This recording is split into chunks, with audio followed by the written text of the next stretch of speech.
Olá, turma do terceiro ano. Vamos lá para uma revisão, certo? Então, observando aqui algumas coisas que a gente já viu, vou explicar o seguinte. Nesse exemplo aqui, ele pede para a gente desenhar o vetor campo elétrico resultante. Vou destacar aqui essa palavra resultante, que nada mais é do que a soma dos vetores no ponto P em cada caso. Então aqui nós temos 5 casos, certo?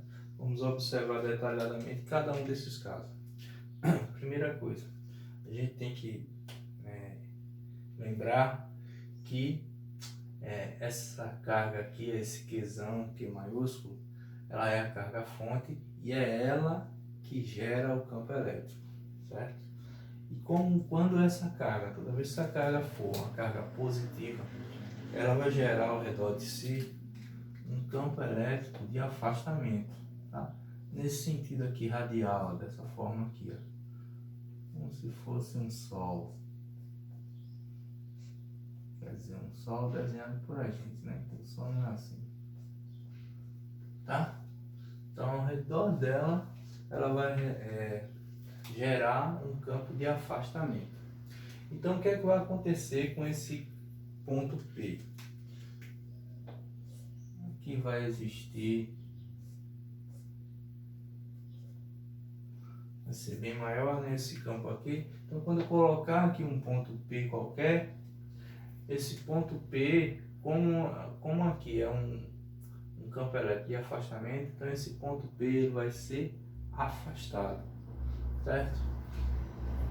E ele vai ser afastado na mesma direção que ele se encontra. Então, por exemplo, está aqui sendo gerado esse campo elétrico, coloquei o ponto P, o que é que vai acontecer? Automaticamente esse ponto P vai ser empurrado, afastado, tá? Aqui, ó, na mesma direção. Ou seja, se está na horizontal, ele vai ser afastado na horizontal, tá? Então aqui será gerado, esse E representa o campo elétrico, né? Vamos chamar de campo elétrico 1. Bom, agora uma coisa que a gente precisa notar é em relação ao Qzinho, tá? Se houvesse uma carga Qzinha qualquer, que é chamado de carga teste ou carga prova, a gente tem que lembrar que esse Qzinho, ele vai sempre, se ele for positivo, ele vai sempre seguir a mesma direção e o mesmo sentido do campo elétrico. Então, qual é o sentido e a direção do campo elétrico aqui? Horizontal, né? Está na horizontal e está indo no meu caso aqui, né, da esquerda para a direita, né? Então, isso quer dizer que aqui também essa carga teste, ela ia ser na horizontal também da esquerda para a direita, porque ela é positiva, ou seja, Qzinho é maior que zero, tá? Toda vez que isso acontecer, Qzinho for maior que zero, ela vai seguir o sentido e a direção do campo elétrico, ok? Aqui nós temos um outro caso. Aqui nós já temos, ó, duas cargas, né? Carga 1, carga 2, e aqui está o nosso ponto.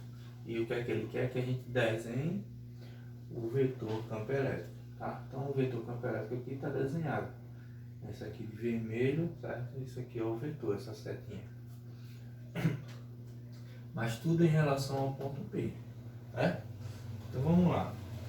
Esquecendo por enquanto a carga 2. Vamos observar apenas a carga 1 em relação ao ponto P. Então o que é que está fazendo? Ó? Essa carga 1, ela é positiva, certo? Então o que é que ela vai fazer com esse ponto P? Aqui, ó, nessa direção aqui, ó, ela vai afastar esse ponto P, certo? no mesmo sentido, tá? Nesse sentido, mesma direção. Bom, então aqui será o nosso vetor campo elétrico 1. Agora, esquecendo essa carga 1, vamos observar a carga 2 em relação ao ponto. Como é que vai ficar? Carga 2, ela é negativa. Se ela é negativa, esse campo ele vai ser um campo de atração. Então, o que é que ela vai fazer? Quando eu colocar um ponto P ao redor dessa carga negativa, ela vai ser atraída, o ponto P vai ser atraído. Então, eu vou colocar aqui, ó, ponto P, e o campo elétrico 2, né, estará aqui, ó, na vertical e de cima para baixo, certo? Então aqui está representado o vetor campo elétrico, tanto aqui no ponto 1, campo elétrico 1, como campo elétrico 2. Então, se você notar aqui nós temos aqui, ó, um ângulo de 90 graus, certo? E como foi passado para vocês no primeiro ano, né, como a gente precisa calcular, como a gente calcula quando os vetores estiverem fazendo um ângulo de 90 graus. A gente vai ver isso aí um pouco mais para frente, tá? Mas aí ficou um ângulo de 90 graus. E a gente sabe que para descobrir esse ângulo de 90 graus, né, a gente vai precisar aplicar Pitágoras. Mas vamos para frente. Aqui, no exemplo C, temos a carga 1, carga 2 e o ponto P no meio. Então, sempre a gente começa assim, pessoal. Uma carga em relação ao ponto. Esquece a outra por enquanto, tá? Então, o que é que eu faço aqui? Essa carga 1 é positiva. O que é que vai fazer com esse ponto? Ele vai afastar, né? Sempre nesse aqui, ó,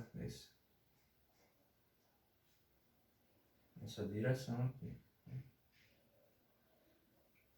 Vai afastar, vou chamar aqui, ó, campo elétrico 1.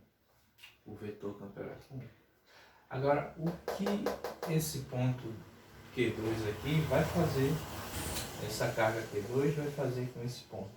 Ela é negativa. Se ela é negativa, esse ponto vai ser atraído. Então aqui, ó,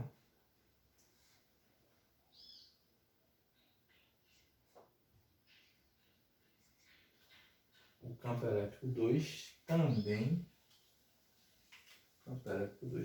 também terá a mesma direção e o mesmo sentido do campo elétrico 1, né? Ambos estarão indo para a direita e ambos estarão na horizontal, certo? Vamos agora para a letra D. Letra D. Carga 1, ponto P. Se a carga 1 é positiva, vai afastar o ponto P. Então aqui, ó, esse ponto P será afastado. E aí o vetor campo elétrico 1 será nessa direção. Agora, o que essa carga 2 vai fazer com o ponto P? Ela é positiva, então ela vai afastar, né? Só que ela vai afastar aqui, ó, nesse sentido aqui. Então aqui será o meu campo elétrico 2. Bom?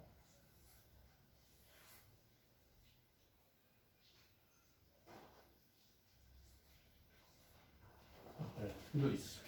Então você vê aqui, ó, que esse ângulo aqui, ó, será um ângulo de 180 graus. No exemplo anterior, se a gente colocar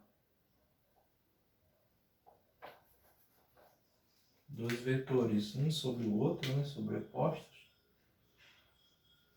tá com duas cores, se estiverem sobrepostos, o ângulo vai ser zero. Já nesse caso aqui, o ângulo é de 180 graus, né, que é um ângulo raso. Aqui nós temos um ângulo de 90 graus. Por que eu estou colocando os ângulos? Porque existe uma fórmula para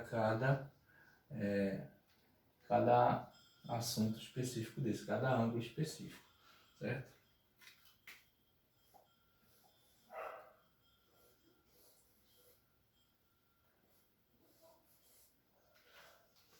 Pronto, tá? Agora nós vamos para aqui a letra Q, carga 1 ponto P. O que é que eu vou fazer? Se a carga 1 é positiva, aqui, ó, ele vai afastar esse ponto, vai afastar o ponto P, que eu chamo de E1, certo? Agora eu faço a carga Q2 em relação ao ponto P. Q2 é negativo. Se Q2 é negativo, esse ponto P aqui, ó, ele vai ser, vou ver aqui, atraído. O ponto P será atraído. E aqui eu coloco o E2. Então aqui estão os vetores, né? Vetores resultantes. Ok? Vetores resultantes. Obrigado e a gente volta daqui a pouco com uma explicação para a gente aplicar as fórmulas dos vetores em cada caso, né? Quando for um ângulo de 90 graus, quando for um ângulo de 0 graus, quando for 180 graus, quando os vetores tiverem mesma direção e mesmo sentido, né? Quando tiverem sentidos opostos, né? Então aí a gente encerra por aqui e daqui a pouco a gente volta. Obrigado.